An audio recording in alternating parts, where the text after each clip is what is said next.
So ito galing to sa fan na na bolt.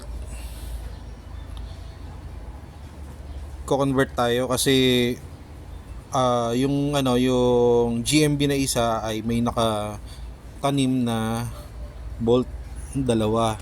So ito, para putulin to, naglagay ako nitong nut dito sa bolt para wag lumagpas, or kung masira man yung pinagputulan, ito magtatama doon sa thread na puputulin ko.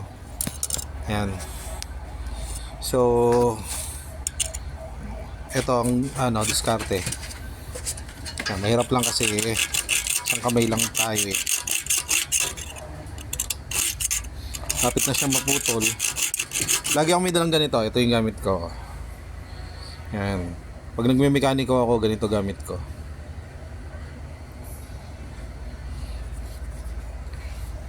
So, ito yung isa sa mga ginagawa natin, conversion ng bolt. Kasi sasabit, kapag sobrang haba, sasabit doon sa mismong water pump at saka sa mismong uusli siya. Hindi siya makakahigpit. Tatamaan niya yung housing ng water pump.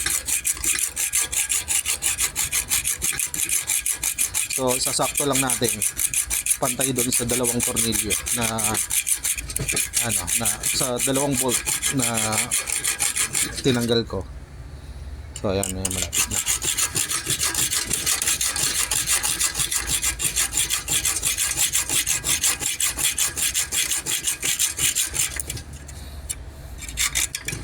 Ayan. Mamaya na lang ulit.